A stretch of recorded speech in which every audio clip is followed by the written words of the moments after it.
touch, I can with just one touch, I can feel my body giving. Assalamualaikum warahmatullahi wabarakatuh. Halo semuanya, perkenalkan nama saya Siti Nur Hasanah dari kelas RA2. Baiklah, di sini saya akan menjawab pertanyaan soal-soal tersebut. Yang pertama yaitu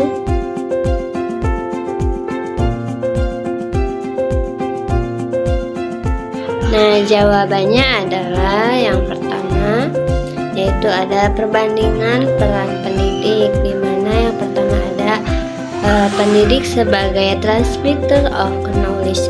Nah, guru menyampaikan materi saja, lalu siswa cuma mendengarkan dan menghafal. Nah, pembelajaran ini sangat berpusat pada guru, lalu siswa akan lebih cenderung pasif. Nah, yang kedua yaitu ada pendidik sebagai learning facilitator. Nah, guru ini membimbing dan membantu siswa belajar. Lalu pembelajaran ini berpusat pada siswa aktif berdiskusi dan mencari informasi. Nah, mana yang lebih relevan saat ini? Menurut saya, pendidik sebagai learning facilitator, karena pendidik ini lebih relevan. Terus karena sekarang siswa bisa memperoleh informasi dari berbagai sumber-sumber.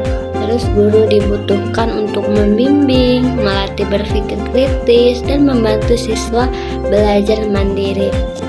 Nah, jadi guru tidak hanya menyampaikan materi saja, tetapi juga membantu siswa memahami dan menggunakan pengetahuannya. Lalu pertanyaan yang kedua adalah,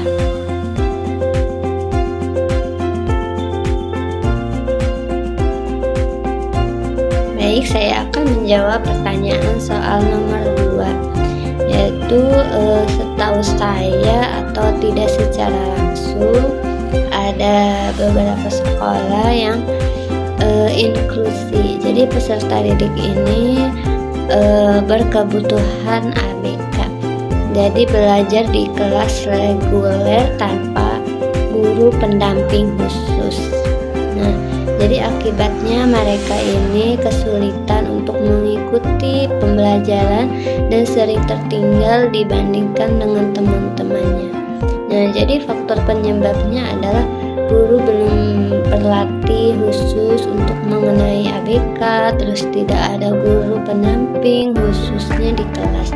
Nah, kurikulum tidak hanya disesuaikan dengan kebutuhan peserta didik, lalu sarana prasarana pembelajaran kurang mendukung, alat bantu, media belajar. Nah, akibatnya prestasi belajar akan menurun karena materi sulit dipahami, terus motivasi dan kepercayaan diri ini rendah. Lalu lingkungan pendidikan yang tidak siap dan tidak inklusif pada menghambat perkembangan akademik. Lalu peserta didik, terutama anak berkebutuhan khusus. Jadi dari sumbernya adalah Kementerian Pendidikan dan Kebudayaan RI, Pendidikan Inklusif di Indonesia, Komposiana 2024, dampak kurangnya guru pendamping pada anak inklusi.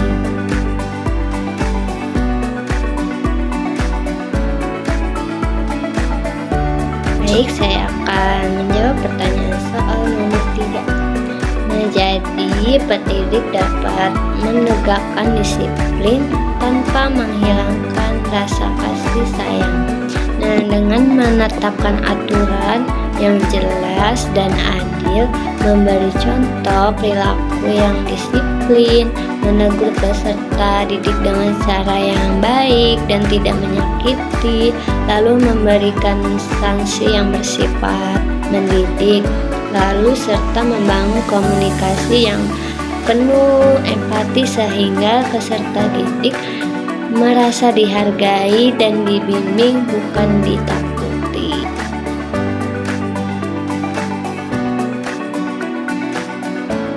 Oke, yang selanjutnya saya akan menjawab pertanyaan soal nomor 4. Menurut saya, pandangan saya, paradigma pendidikan Islam itu sangat berkontribusi dalam pembentukan etika peserta didik di sekolah. Nah, karena pendidikan Islam tidak hanya mengajarkan ilmu pengetahuan, tetapi juga menanamkan nilai, akhlak, dan moral dalam kehidupan sehari-harinya. Nah, contoh penerapannya bisa kita lihat dari pembiasaan seperti bersikap sopan kepada guru, jujur saat ujian, disiplin waktu, terus saling menghormati teman, serta membiasakan doa dan sikap rendah hati. Nah, jadi peserta didik ini tidak hanya pintar saja secara akademik, tetapi juga memiliki etika dan perilaku yang baik. Mungkin itu saja.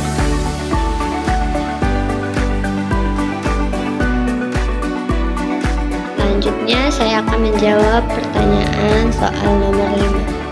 Nah, jadi pandangan yang menganggap pendidikan hanya sebagai proses memindahkan pengetahuan itu kurang tepat sih ya, karena pendidikan bukan cuma soal belajar teori atau menghafal pembelajaran, tapi juga tentang membentuk sikap, cara berpikir, dan karakter.